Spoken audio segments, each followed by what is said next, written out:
طاقتور فوجی اسٹیبلشمنٹ اور اس کی اتحادی حکومت کی جانب سے 26ویں اور 27ویں آئینی ترمیم پاس کروانے کے بعد مجوزہ 28ویں ترمیم لانے کی کوششیں پیپلز پارٹی کے مخالفت کی وجہ سے ٹھنڈی پڑتی نظر آتی ہیں۔ باخبر ذرائع کا کہنا ہے کہ 28ویں ترمیم کے ذریعے نئے صوبے بنانے اور NFC ایوارڈ میں وفاق کا حصہ بڑھانے کی تجاویز شامل تھیں، جن کی پیپلز پارٹی نے ڈٹ کر مخالفت کی۔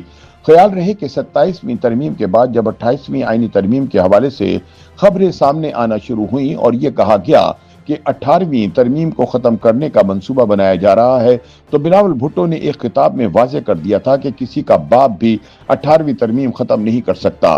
نومبر میں 27ویں آئینی ترمیم کی منظوری سے قبل ہی سینیٹر فیصل واوڈا نے اعلان کر دیا تھا کہ 27ویں تو منظور ہو کر رہے گی، لہٰذا میڈیا والے اب 28ویں ترمیم کی تیاری کریں۔ بعد میں ویسے ہی ہوا جیسا فیصل واوڈا نے کہا تھا، کیونکہ 27ویں ترمیم کی منظوری کے چند روز بعد ہی 28ویں آئینی ترمیم لانے کی باتیں زور پکڑ رہی تھیں۔ حکومتی وزراء کی جانب سے بھی ایک اور آئینی ترمیم لائے جانے کی تصدیق کی جا چکی تھی، تاہم اب یہ معاملہ التوا کا شکار ہے۔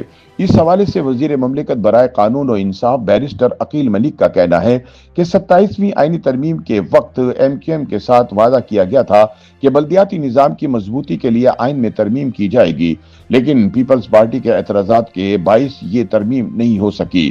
انہوں نے کہا لہٰذا اب بلدیاتی نظام کی مضبوطی کے لیے آرٹیکل 140 NFC اور تعلیم سے متعلق اصلاحات کے لیے 28ویں آئینی ترمیم لائی جائے گی۔ اس کے علاوہ بجٹ بارے بھی ترامیم شامل ہوں گی، جن کی منظوری یقینی طور پر سالانہ بجٹ سے قبل ہی لے لی جائے گی۔ عقیل ملک نے امکان ظاہر کیا تھا کہ اپریل سے پہلے 28ویں ترمیم کی منظوری ہو جائے گی۔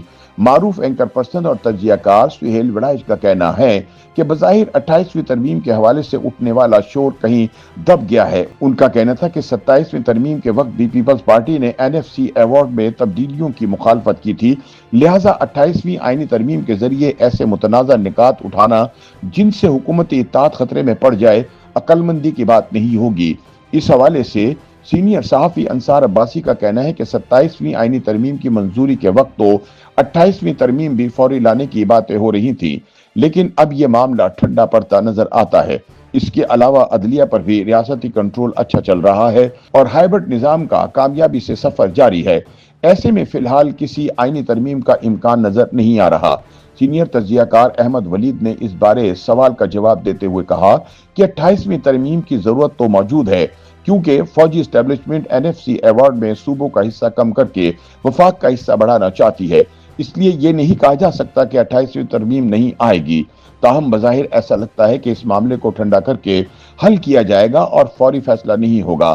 احمد ولید نے کہا کہ سندھ یا کسی اور صوبے نے ابھی تک NFC ایوارڈ یا دیگر نئے صوبے بنانے کے لیے وفاق پر دباؤ نہیں ڈالا، لہٰذا اس معاملے پر بہت آہستہ اور مکمل خاموشی کے ساتھ پیش رفت کی جا رہی ہے۔ احمد ولید نے کہا کہ پیپلز پارٹی اور نون لیگ ان تمام معاملات پر پہلے باہمی اتفاق رائے پیدا کرے گی، جس کے بعد ہی آئینی ترمیم پیش کی جائے گی۔ ان کے مطابق ہو سکتا ہے کہ نئے صوبوں کا معاملہ التوا کا شکار ہو جائے، لیکن NFC ایوارڈ میں تبدیلی کے لیے آئینی ترمیم لازمی پیش کی جائے گی۔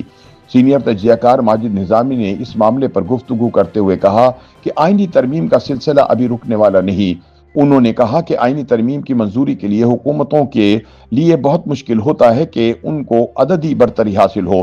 اس وقت حکومت کو آئینی ترمیم کے لیے مطلوبہ ارکان کی حمایت حاصل ہے اور سیاسی اتحادیوں کی مدد سے 28ویں آئینی ترمیم بھی آسانی سے منظور ہو سکتی ہے۔ نظامی نے کہا کہ اس آئینی ترمیم میں دیر یا سویر تو ہو سکتی ہے، لیکن یہ واضح ہے کہ ریاست کو جن معاملات میں مسائل درپیش ہیں ان کو حل کرنے کے لیے اور گورننس اور نظام میں بہتری لانے کے لیے جب جب ضرورت ہوگی تب آئینی ترمیم پیش کر کے منظوری لے لی جائے گی۔ YouTube پر گوگلی نیوز دیکھنے کے لیے youtube.com کی سرچ بار میں گوگلی نیوز TV ٹائپ کریں۔ گوگلی نیوز کے پیج پر سرخ رنگ کے سبسکرپشن والے بٹن پر کلک کرنا نہ بھولیے۔ YouTube پیج پر اپلوڈ ہونے والی ویڈیوز سے باخبر رہنے کے لیے بیل آئیکن پر کلک کیجیے۔ آپ کو ہر نئی ویڈیو کے بارے میں نوٹیفیکیشن موصول ہو جائے گا۔